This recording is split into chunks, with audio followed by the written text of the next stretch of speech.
지긋지긋한 현실에서 탈출하는 것은 쉽지 않습니다. 세상은 온갖 갈등과 실랑이로 가득하며 무엇 하나 우리 뜻대로 쉽게 되는 것이 없습니다. 분명 우리가 꿈꾸던 삶은 이런 모습이 아니었습니다.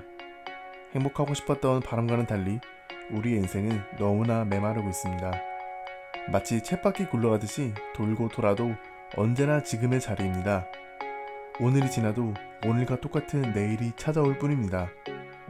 그렇기 때문에 우리들은 종종 상상을 합니다. 현실과 다른 현실을 잠시나마 잊고 우리가 가장 우리 자신일 수 있는 곳으로 들어갑니다. 그곳에서 우리는 치열하고 메마른 삶에서 한 걸음 물러설 수 있습니다. 상상은 누구에게나 허락된 자유로운 쉼터입니다. 영화 월터의 상상은 현실이 된다는 이러한 바람을 보여줍니다. 월터라는 평범한 회사원의 모습을 통해 우리가 잊지 말아야 할 모습들을 비춰줍니다. 영화에서 스케이트보드는 굉장히 중요한 요소입니다. 바로 월터의, 나아가 우리들의 어린 시절 꿈을 의미합니다. 누구에게나 어린 시절에는 소중한 꿈이 있습니다. 꿈은 때로는 되고 싶은 직업이기도 하며 하고 싶은 소망일 수도 있습니다. 비록 이룰 수 없는 일들일지라도 우리들은 꿈을 꾸며 행복합니다. 하지만 어느 날 우리들의 꿈을 깨우는 순간이 찾아옵니다. 바로 현실입니다. 아이러니하게도 현실에서의 꿈은 현실적이지 못한 경우가 많습니다. 물론 그렇기 때문에 꿈이라고 불리우는 것이기도 합니다. 월터의 스케이트보드는 현재 그의 모습과는 너무나 상반됩니다. 지금의 월터는 지극히 평범합니다. 좀 더 정확히는 평범함을 넘어서서 몸이 건조합니다. 그는 남들과 다른 어떠한 특별한 경험도 없고 연인도 없으며 심지어 어머니와 여동생마저 부양해야 합니다. 하지만 어린 시절 월터는 누구보다 역동적인 삶을 꿈꾸었습니다. 스케이트보드를 선수 수준으로 타고 모이칸 헤어를 하는 등 현재의 모습과는 너무나 다릅니다. 그렇지만 17살 그를 응원해준 아버지가 돌아가신 이후 월터의 삶은 점점 메마르기 시작했습니다. 그린란드는 이런 월터 본연의 모습을 다시 깨워줍니다. 마치 어린 월터의 모습처럼 스케이트보드를 타며 자신의 모습을 찾아갑니다. 또한 월터는 어린 시절 자신이 일했던 파파존스에서 가계부를 정리합니다. 영화의 초반 등장한 같은 모습을 완전히 다른 장소에서 똑같이 보여주고 있습니다. 영화는 월터가 항상 착용하던 넥타이를 찢는 장면에서 변화하는 그의 모습을 보여줍니다. 월터는 션 오코넬을 만나기 위한 모험에서 자기 자신을 찾아가고 있습니다. 션 오코넬은 셰릴이 이 하모니에 적어놓았던 모험심, 배짱, 독창성을 상징하는 인물입니다.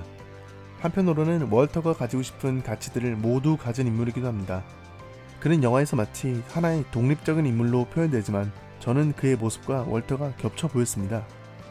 쇼는 눈표범을 찍기 위한 일정을 케이크를 싼 종이에 적어 놓았습니다. 바로 라스카위, 부즈카시, 워로드입니다. 각각 작은 거인, 양, 민명대 대장을 뜻합니다. 션을 만나러 떠난 월터의 모험에서 월터는 이 모든 것들을 경험합니다. 그린란드의 술집 난동꾼과 싸우면서 그에게 작지만 터프한 친구라는 말을 듣고 자전거를 타고 달리다가 넘어진 도로에서는 양을 만납니다. 그리고 마지막으로 히말라야로 가는 길목에서 아프간 민병 대장을 만나게 됩니다. 션의 일정과 월터의 모험이 정확하게 일치하는 모습입니다. 또한 항상 셔츠와 넥타이를 입고 깔끔하게 면도를 하던 월터는 모험을 떠난 후로 캐주얼한 복장을 입고 수염도 기르기 시작했습니다. 전혀 공통점을 찾을 수 없던 두 사람은 점점 비슷해져 갑니다.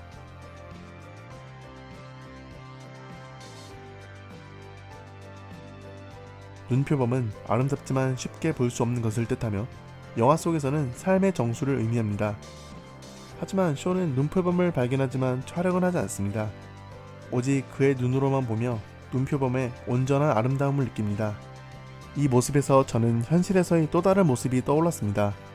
아이들의 초등학교 학예회에 간 부모님들은 아이들의 소중한 모습을 남기기 위해 카메라를 들여다봅니다. 살아가는 아이의 추억 어린 모습을 담기 위해서 셔터를 누릅니다. 그렇지만 단 한 번뿐인 그 순간을 카메라로 보는 것은 아름답지 못합니다. 가장 소중하고 아름다운 순간은 오롯이 우리들의 눈으로 지켜봐야 하는 것입니다. 션 오코넬은 월터 미트가 잊고 살았던 자신의 모습, 나아가 우리들이 지금까지 잊고 지냈던 모습으로 표현됩니다. 마치 뒤집혀 모았던 피아노 사진처럼 항상 세상의 반대편에 존재하는 그였지만 월터가 조금만 고개를 돌렸다면 언제나 곁에 있었습니다.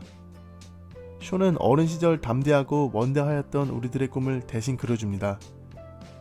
마찬가지로 셰릴 메로프 또한 월터가 좋아하는 이성으로 등장하지만 그녀도 월터가 찾아가는 자신의 모습이라고 볼 수 있습니다. 라이프 잡지사에서 진부하고 똑같은 일상을 반복하는 월터와 달리 셰릴은 라이프의 모토에 반하여 입사합니다. 그녀는 모험심, 배짱, 독창성을 중시하며 이 하모니에도 그렇게 적어놓았습니다. 영화의 마지막 월터가 셰릴과 손을 잡는 장면은 둘 사이가 이어진다는 뜻이기도 하지만 월터가 잃어버린 자신의 모습을 찾은 장면이기도 합니다.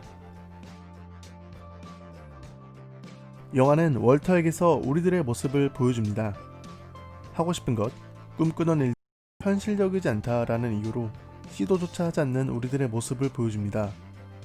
감독은 우리가 꿈꾸던 일들이 상상으로 전락하는 현실에서 잃어버린 삶의 정수를 보여주고자 합니다. 션이 남긴 25번째 사진, 자신의 최대 걸작인 삶의 정수는 바로 월터 위티의 모습이었습니다. 아마 션이 처음으로 월터를 본 순간을 남긴 사진일 것입니다. 삶에서 가장 아름다운 순간은 바로 지금입니다. 언제나 지금 이 순간이 우리들의 꿈을 실현하기 위한 최적의 타이밍입니다. 그렇기에 꿈은 희망이 되고 다시 희망은 기회로 찾아옵니다.